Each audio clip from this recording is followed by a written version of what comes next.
What's good? It's your boy Dope. So welcome back to the channel. So in this video, if you were OG of the channel, which I'm sure a couple of y'all might be, you might remember that I posted a couple clips and videos of me playing Smite, the first one. Now, I used to go crazy in that game. I ain't gonna lie. I think I got about 1,000 and some change hours in that game. It was the free game vendetta, to say the least. So in this video, we're playing Smite 2. Now the only reason I downloaded this is my boy 47 wanted to try it out, so on and so forth. So I decided to do a match solo to kind of see how I'm feeling on Smite to this day. Now, I already heard a lot of comments that Smite 2 was literally Smite 1, just remastered, basically. It just looks cleaner, and they added a couple different items, so on and so forth. Now, from playing it so far, I'm not gonna lie to y'all. I have no excitement in this game whatsoever. Like, playing this game didn't feel any differently than playing Smite 1. Now, there is a new item system, as well as the jungle is different. I can't tell you what all the new camps and stuff do, because guess what? I played one game and got off it immediately. Like, I was just bored. Maybe it's because they didn't add enough to it. Maybe it's I'm done with this type of a game itself. Maybe it's I played the original too much. I don't know, but I didn't feel any excitement in playing this game. I literally steamrolled this team. I believe the ending score I was 10-1. The first death that I suffered was by Bologna, which you just seen. I don't understand how she lived through those basic attacks, but hey, you know, she blocked a whole lot of damage with her basic her ability. So I mean, it was what it was. But from what I can kind of get through Smite 2 so far is that it definitely is a cleaner look. Um, I will say it's smoother, quote unquote. I've raised my sensitivity, but I still feel like I'm running too slow. So there is that, as well as they took away you being able to have two actives at once. As you can see in the bottom hand corner, my L2 plus square is a blink. So you can only have one active this time, which I'm not gonna lie, it probably adds more to the quality of life of the game because having invincibility and bleeds was kind of crazy, and it let people do a whole lot of different little, support items mixed with healing and the whole ordeal. It made it a whole lot more safer. So I think the goal for this is they wanted to make it more aggressive slash impactful, but they did switch some of the gods' abilities. For an example, Zeus, he no longer has his shield throw, which was able to allow him to kind of be a little bit safe with his damage and still, not be frontline sight. He no longer has that. Now, I'm not going to go through all the gods who ability change because, again, like I said, I didn't play it enough. I played maybe 2 to 3 matches of Arena using Fenrir, which his kit is still the same. That was the first god or first assassin I played, and I loved his lore, so on and so forth. So I picked him up. Um, the little totems are still the same as far as I can tell, as well as the fire giant, which is the big red thing on the map to the left side, and the gold fairy is still the same. They did add a couple new things though for the gold fairy. Like if you kill the first gold fairy, you'll see it throughout the match. You get a speed buff, a permanent speed buff, like coming out the base. So I thought that was kind of cool. Added a kind of like a secondary reason to do like the major camp, so on and so forth. Um, the navigation with the jungle is really where I kind of want to talk about a little bit. The scorpion buff, as you I think I showed it somewhere in this clip if I didn't cut off all the farming little bits.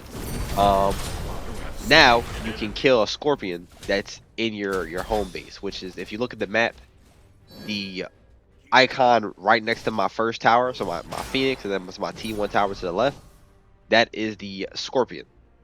If I kill him, then what it would allow me to do is basically get an award that pings all enemies on the map. It'll ping them. They'll stay visible for about maybe 2-3 seconds, then it disappears. So that's kind of cool, like a new little item. They also changed what else? The damage system. So it's no longer physical power and magical power. They have intellect, and it's called something intellect and strength now, which is kind of like the new little forms. So certain items don't work both ways anymore because again they switched how the power system and everything works. Defense is still the same, I believe, so on and so forth. So I'm sure I don't know how they plan on balancing this now because the item system kind of kept it in check. But this is new, quote unquote, them releasing Smite 2.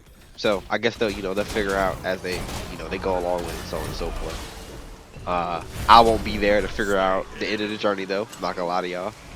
When it comes to MMOs, I prefer Predecessor, but I haven't really been playing that like that either. Just because like I didn't really have a feel for it. Marvel Rivals has really taken up a lot of my time. I ain't gonna lie, I really enjoy the competitive aspect and the fluidity of Marvel Rivals.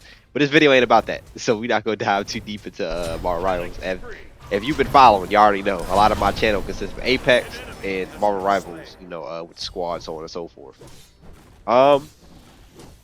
There really isn't that much I can say about Smite 2 because, like I said, I don't really have that much knowledge of the game itself, and I don't plan on learning more about it. The only time I might play this again is if, like I said, like the squad wants to play it, so 47 or Z. I might play a match or two, but I don't know. I feel like they waited too long. Smite has been active for what, about 10 years now, something like that, maybe longer than that, and they literally just rebooted the game and did a reskin. It felt like I was playing Call of Duty. So I mean that's pretty much where that just kind of goes to. Yeah, it just felt like a reskin. Like I kind of sound like a broken record now. I'm realizing this is the more like I'm talking and realizing I really sound like this game felt. It just felt repetitive after a while. I'm not gonna say I was extremely bored playing it, but it was like I already knew the routes, I already knew like what to do, and again, this can just come from playing the game so much already that I kind of hit that burnout period of Smite already. So them just putting like a new title on it, so forth, didn't really, do anything for me. But I saved the video, I did a game of it, and I didn't really want it to go to waste. Therefore, I'm making a video of it. So I'm sure most of y'all are probably already gone at this point, and if you are, I don't blame you. But this was my first Conquest match. I don't think I said that already. I just unlocked Susano. I used him, Thanatos, Fenrir. I had a whole lot of diamonds in Smite 1. I ain't gonna lie. Like I said, I got over 1,000 hours in that game, so I was bound to have a whole lot of diamonds. I mainly played jungle or middle. I did bounce around between other roles. Didn't really like solo that much because it mainly was just a farming sim back and forth. So solo was not for me. I'm not gonna lie to y'all. Yeah, I like the flexibility of being in jungle because you can kind of fight, whatever, do what you want for the most part. This was our first Gold Fury of the match, I believe. So you can see after we get the kill, it will tell us that, boom, Gold Fury kill number 1. We get a speed boost we get a permanent speed boost while leaving the fountain. As well as this is what it looks like to destroy a tower. They switched the little health thing. So after you hit a certain amount, it drops little gold balls that you can pick up for bonus gold. It also gives you it tells you right there on the right hand side of the corner what it's doing. A little bit of cooldown mana, whatever, so on and so forth. And another one of the new items I was talking about was the Cyclops wards. So those are like wards that you can get inside the jungle by killing the camps. As you can see, I'm deleting the carries, anybody in my way. Like I'm already level 20, so is my Poseidon. We're 21th in the game. They are extremely far behind. I've been counter farming them, dominating my job, my role. Like I said, I'm a seasoned veteran when it comes to this. Belica did kind of contest me a little bit. I realized how much damage she was doing, seeing the ult coming, so I got up out of there. My main goal was just to irritate her a little bit and get to moving. We did end up rotating and completing Gold Fury again. And this time I don't believe it gave us a bonus. I lied. It did. It says nearby friendly members take reduced damage and deal more damage. So, if you remember, once you would knock down the Phoenix, then it would give that lane's minions a bonus. to damage, make them healthier, so on and so forth. So now if you kill a Gold Fairy, um, it does that for you. So again, a little bit more value to actually doing the objectives. I think that's kind of cool how they did that. They're definitely trying. So if you like Smite in general and you still got the like that feel for it, that you like Smite, I would say at least try Smite 2. You might fare better than I did. Again, I just hit the burnout phase of it. It's really that simple in all honesty. Um would I say it's enough to switch over yet? No. Absolutely not. It's not enough in the game to like switch over if you're like, I'm gonna come to Smite 2 and it's gonna be a totally different game, so on and so forth. It didn't get that developed yet. I'm gonna be honest with y'all. They don't transport your skins over. Or for me personally, like I had to contact support, which honestly it doesn't even matter anymore.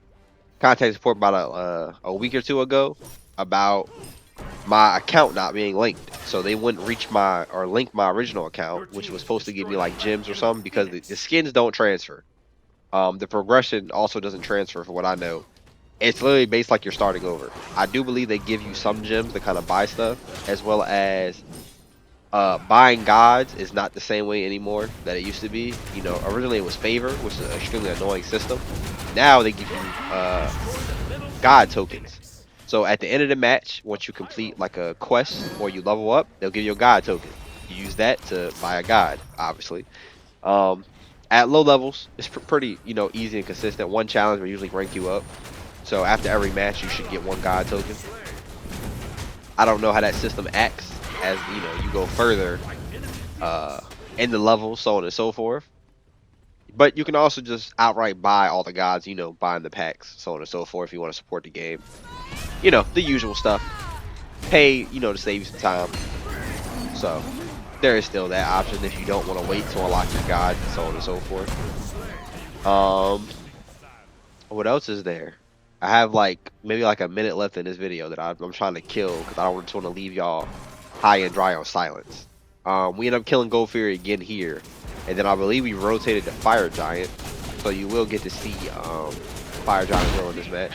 So the third one, you deal 25 bonus true damage to structures, and our structures deal 50% more.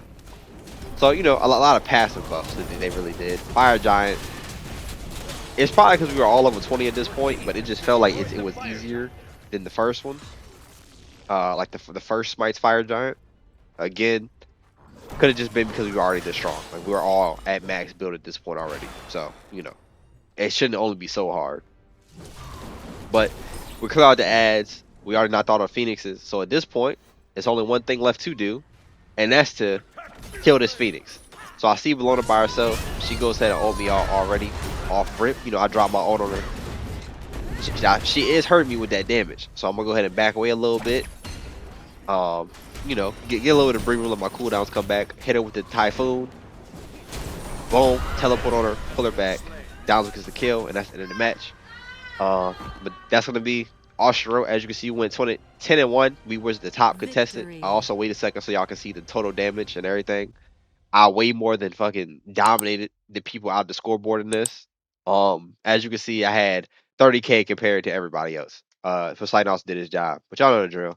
Tell a friend to tell a friend. That was back again. Leave a like, comment, subscribe, and I'll catch y'all next video. Peace.